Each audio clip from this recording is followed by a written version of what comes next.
Hey, I'd like to just talk to you on the phone. It'd be a lot easier. Um, I was never ever told not to contact you kids. What your mother was doing was taking out restraining order after restraining order. They kept getting thrown out and thrown out. She kept taking them out anyway. And then one day, um, I was very ill. I sent I love you to you. I sent an I love you to Tara. And then I went to, because she had just taken out another restraining order that was bogus and didn't really mean anything to me because two had already been thrown out in court. I took one out on her, it was thrown out. She took one out on me, it was thrown out. This is just another, you know. And so all I put was I love you in the tagline of the subject line. And then I thought, oh, wait, I can't send this. And was very weak. I was probably very drunk.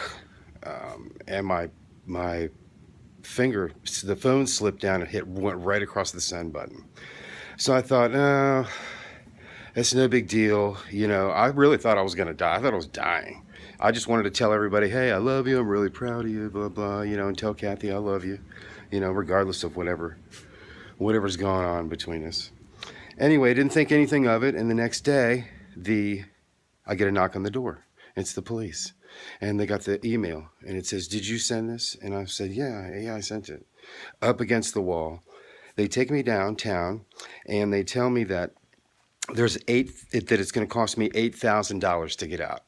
And I'm like, what are you talking about? And they're like, well, the first time you violate, it's $2,000. The second time you violate, it's $4,000. It doubles every time. Then the third time is $8,000. So, and then 16 and 32 and so on. So I'm like, what are you talking about? Yes, I sent this to her accidentally. There's nothing in the body of the email. It just says I love you in the subject. And so they're going, no, she says that you're not allowed to contact the kids and this. I'm like, no, no, no, no, no, no, no, no, no. It's only her. I sat there for 7 hours, freezing my ass off down there while they sorted it out. And finally the sergeant comes down, busts in the door and says, I am so sorry. You've been sitting here all this time. You were right. It's $2,000. You can talk to the kids, blah, blah, blah, blah, blah. Of course I knew that. Well, since I sent that email, when I went back into court, the judge said, because I had broken, okay, here's how a restraining order works.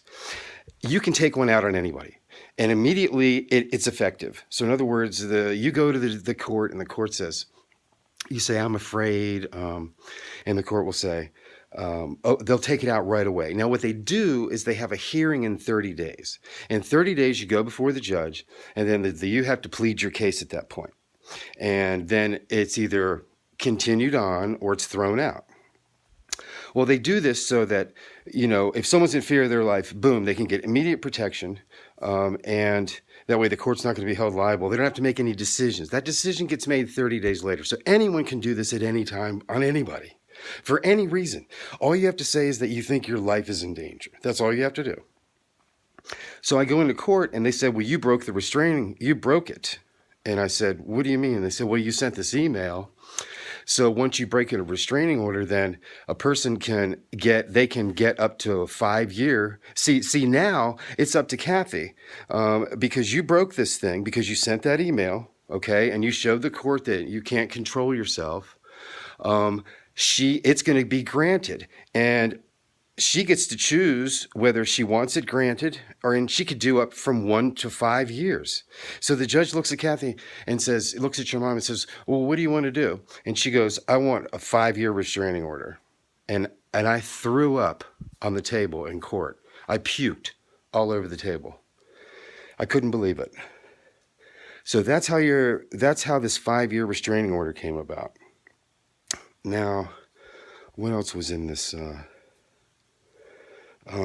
Child support. Okay, now let me explain something to you about child support. Your mother is responsible for the household income.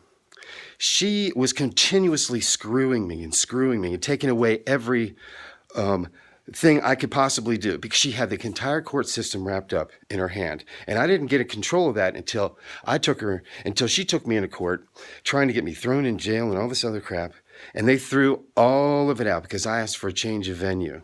And I never heard from her again in court because of all of that. Now, let me explain child support. She's responsible for the household income. Now, when we first got divorced, I said, $900, Kathy, we need to work all this out. First of all, this is a separation so that we get counseling and everything else. I was giving her way more than $900 a month, okay? And then she just continued. She started to use this what is designed as a shield for women who need it. There's a lot of crazy guys out there that do crazy stuff. We had friends of ours that one guy killed this woman. I mean, this was like my sister-in-law, you know? I think that's kind of messed up her head a little bit too, and she's used that as kind of excuses, whatever, justifications for whatever. But let me explain something about this child support. It is her responsibility to do this, okay? I didn't make these checks out to you guys. I made them out to her. So if you guys ever suffered financially at all because of that, that is because of her. She continued to fuck me, and the only recourse I had was to do what I did. That's it, to say, hey, it's going to be like this, and this is the only thing I can do, and I'm going to do this. And no, that didn't do anything either. She just kept on. So I just assumed she had all the money in the world, and you guys weren't hurting for anything. Figured I knew she was dating the guy at her office when we all split up, and that was one of my issues I had with her. I wanted to work it all out. Anyway, so the child support, let me put it to you like this, Reif. I know you don't have kids, but imagine you have kids, okay? And someone says, hey, how about this? How about if I give you $900 a month but here's the only condition. You never get to see your kids again. I'd imagine that you would say no, okay? Now let me give you another option now. I'm going to take your kids, and you're never going to see them again, and you're going to pay me $900 a month. Well, I can assume by your first answer that this is definitely out of the question. Well, your mom expected me to accept the latter of those two, and I guess, has done whatever she's done, talking to you guys. She's been your only source of any kind of anything, because she has kept me. She's created a circle, an impenetrable circle that you kids just happen to be in because you live with her. That's why I went to your school. That's why I did the other things that were not illegal. I have letters. I can show you. I'll videotape this stuff. I have it right here. I'll show you letters from the school saying how crazy she is, and that she was going to call the police and everything else for no reason, that I didn't want that because I didn't want to create a scene at your school. You know, for Christ's sakes, Chris, I haven't seen you in a year. He was like, let's do it. Let's get the cops here, and this will teach her. And at first I was like, let's do it. He's like, you can go down and get your son, and you can go to the cafeteria, and I'll let you all sit there as long as you want. And as soon as you give me the thing, I'll call the cops. We'll have them come down here and do this whole thing so we can get it on record. So I was like, I hadn't seen you in so long. I was like, okay. He's like, this is a good idea. Let's do it, right? And this is your principal. Okay. And I was like, okay, let's do it. So we talked for a couple more minutes, and then he gets up to leave, and he was like, he goes, you head on down to the cafeteria. And he gets up and starts to walk out. And I said, wait. I said, stop. Stop. I said, my son hasn't seen me in a year. And as much as I would love to sit and talk with him, the cops are going to come here. There's going to be a big scene, and he's going to have to explain to his friends why his dad came and visited him at the lunchroom, and then the cops came. This is the kind of stuff that your mother did to, make my life a living freaking hell. So I don't know how to put it out any other way. I mean, I would have changed. There's a lot of things I'd change, Reif. One of them is not being able to be a father to you for the last thing, but that was taken away from me. That's nothing I ever ran from. That's nothing I ever skirted. That's something I tried, and every turn trying to penetrate my way in there was cast. The dogs were sent out after me, to the point where I drove up on you on the street, and you were like, "Go away, get away from me." I was just blown away. Blown away. I mean, I've seen your mother manipulate people before, and smart people too. That people that I was shocked, and then when they figure out what she's all about, they're shocked.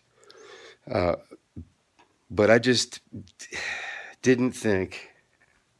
When I was locked up, I used to say, "Oh my God, I'm so afraid she's going to do this and this and this and this and this," and they kept this psychiatrist in there kept telling me, he's like, "Look, she's taking care of kids.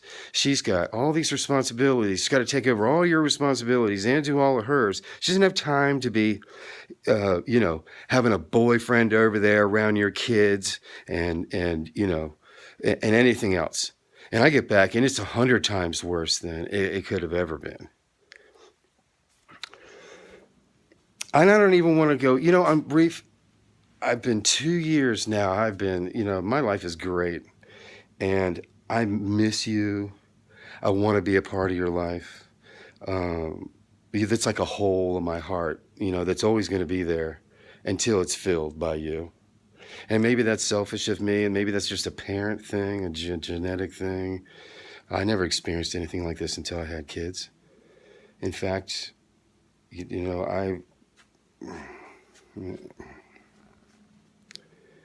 I just want to, I'm a good man. I'm the same man that used to be the Den Scout leader, the Cub Scout leader, and do things with you and hang out on the roof and look at the clouds and the stars and talk and tell you I love you and hug you and do anything I can for you. I was never going to be one of these parents that was like, well, because I had it rough when I was your age. Screw that. I had it rough. And I was going to make sure my kids did not have to suffer anything that I suffered. Tennis shoes from the grocery store. I don't know if you know this, but Safeway actually used to sell tennis shoes. Safeway tennis shoes. The kids used to do the Maypop song to me, at school, because I wore high waters, because from the church with holes in them, because my dad wouldn't pay more than 25 cents for a pair of jeans, which is okay because I had 2 dirt bikes in the mountains. My life was balanced in a different way, but, I wanted you all to have everything. I wanted you to have nice jeans and a dirt bike, okay? This is when holes in jeans weren't cool, And I never wanted anybody to come up to you in a little choir and start singing and going, Maypops cost $1.49. Maypops make your feet feel fine. Maypops. That's what they used to sing to me in school. They used to call my shoes Maypops. I don't even know why they called them that.